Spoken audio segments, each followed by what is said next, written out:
Greetings, beloveds. We are the Lemurians of Lemuria. We are going to speak through this instrument, and this instrument has promised to step aside when we speak through him. The energy of the earth is shifting toward a new consciousness, and a new earth is emerging. And our history, the Lemurian history, will be revealed, and how things transpired here before on planet Earth will be known to your kinds. Many of the Lemurian souls have already awakened as old souls on this planet in the form of human beings, via the process known to your kind as reincarnation. Lemuria was only 50,000 years old, and that seeds of it started in the land known as Hawaii by your kind. The lands of Lemuria originally started evolving in the area between the Indian Ocean also. The lands of Lemuria, after time passed, stretched out to the South American lands as your kind knows it now.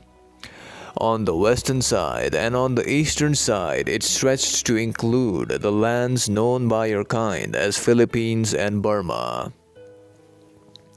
At around 30,000 years ago, we were at the peak of our development, and we had developed spiritually more than any other civilization on Earth at that period of time.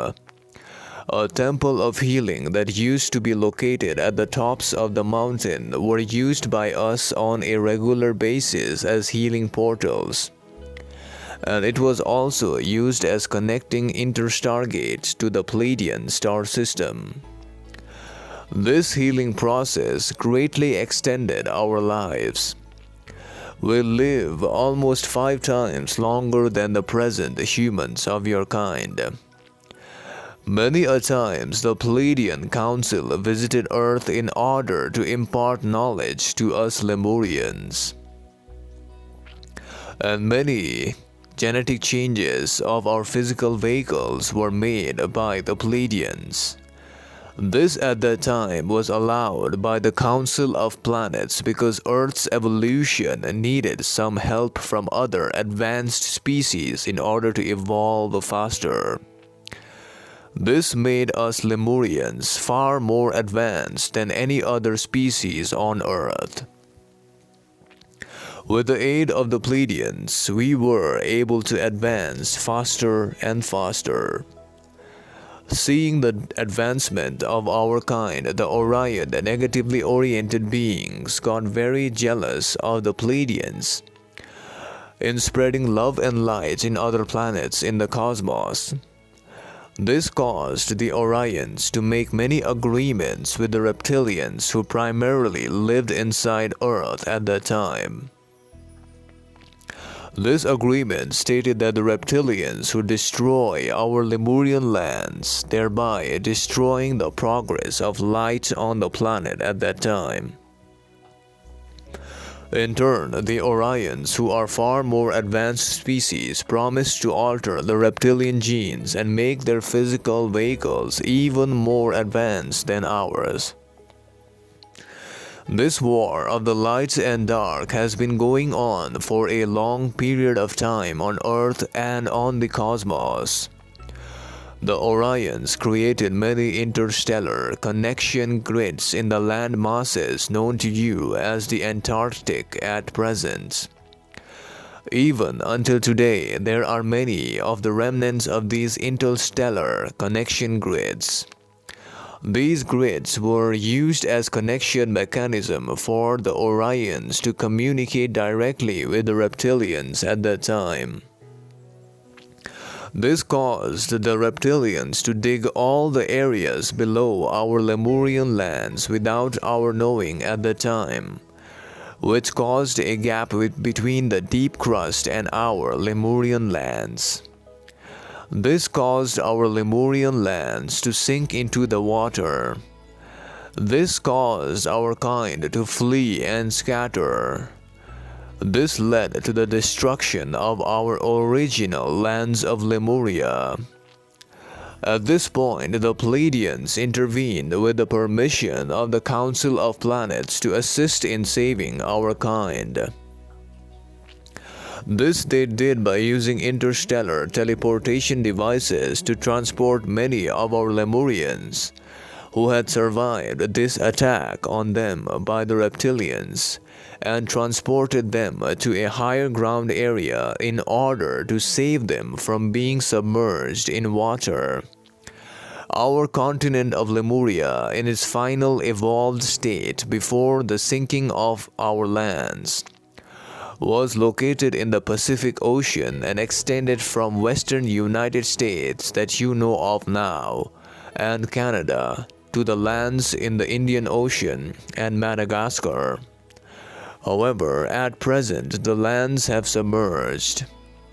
Currently, many of our Lemurians are still present in a city hidden to your third density eyes, which is known by some of your kind as Telos.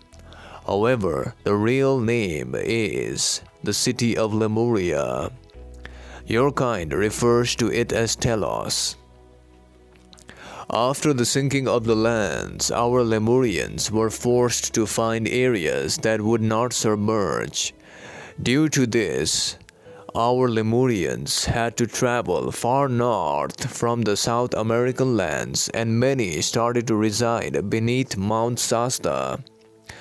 So we, the Lemurians, decided to build a separate society inside Mount Shasta, where we would be safe from any disruptions on the surface of the earth. The city of Telos was built inside Mount Shasta with the aid of the Pleiadians, and is designed to house 200,000 Lemurians. Today, Telos houses 1.5 million of our Lemurians inside Mount Shasta. We are at a higher vibrational frequency because of our spiritual evolution that was aided by the Pleiadians. Hence, we cannot be tracked by any of your current human systems, and because of this spiritual evolution, it allows us to exist inside Mount Shasta, and no third density beings would notice that we exist due to the difference in our vibration frequency.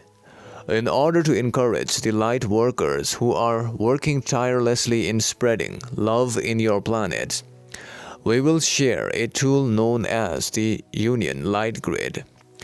This alignment and flow of consciousness was created by the first ascended masters in order to escape the incarnation cycle. The alignment and flow of energy has been energized and magnified, manifesting powerfully for ascended masters and any being of light to connect with and benefit from. This grid allows anyone to access the wisdom of ascended masters and access their enlightenment, which allows newer understanding to flow into your existence, and ascension on earth will be faster and easier. The fastest way to become a part of this grid is to be present in your daily life and breathe each breath consciously. Each conscious breath will allow you to connect to this light grid. Each day, if you spend consciously, the outer world will begin to reflect the changes. In addition, it will bring in a lot of peace and healing on being merged with this loving presence of the Creator. An ascended being is simply the one who realizes that even after death, the state of immortality will be unbroken, and it will not be broken by the sleep you know as death. This transformation is not something that is intended to be selective for a very few individuals. It is something that all human beings will feel it being available to them.